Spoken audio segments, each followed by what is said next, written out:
Hi, I'm Celeste and welcome to Find Your Purple. Today is day 31 of my 40 days of reflection, and I'm shifting it up because of a Bible class I took this morning.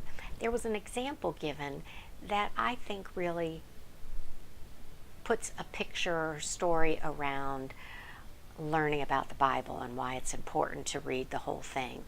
But it's the Bible study instructor is, I think she teaches nursing students.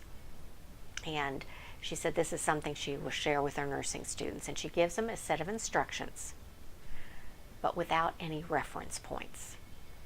So I'm going to read it to you, and then I'm going to give you a reference point, and then see how much different the directions sound. So I'm going to read it. The process is very simple. You arrange things into groups.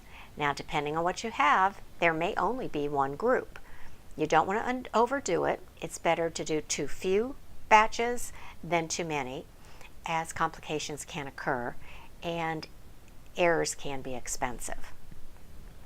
So you're listening to that, and I know when I heard it, I wasn't quite sure what to make of it.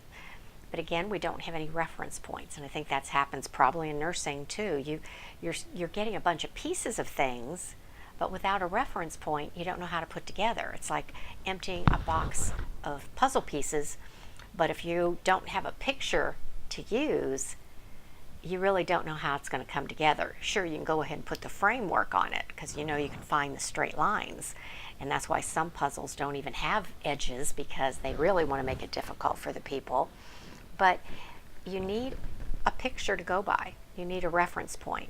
Now, the word that would explain this to you, the reference point, would be the word laundry. So if I read it now with that word in mind, the process is simple. You arrange things into groups, but there may only be one group, depending on what you've got. Don't overdo it. It's better to do too few than too many batches, as complications can be very expensive.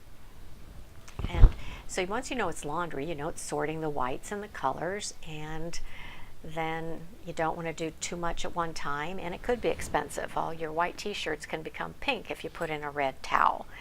So I think that's it with the Bible, is that until I read through the entire Bible, I really didn't have reference points. I had heard the story of Jonah and the story of Gideon and the story of Ruth and Esther and Moses and the separating of the seas and the manna and the plagues. But until I read it all, do those pieces seem to fit together as one picture? And I guess that's why I keep encouraging people. Yes, it's great to hear, the pastor talk about a part of the Bible every week, and if you've been doing that for years, you've heard a lot of the Bible maybe, but it really is different when you do it all together and you read it, and then when you hear him give a sermon or you hear someone referencing a particular verse, you have this reference point. It fits into the structure now. Now you know where on the puzzle it's going to fit, because you see that picture and you see the yellow sun over here. There's a round sun, so this yellow piece now has a point of reference. You know where to put it. But if you didn't have that picture and you had that little yellow piece of puzzle, you wouldn't know where to put it.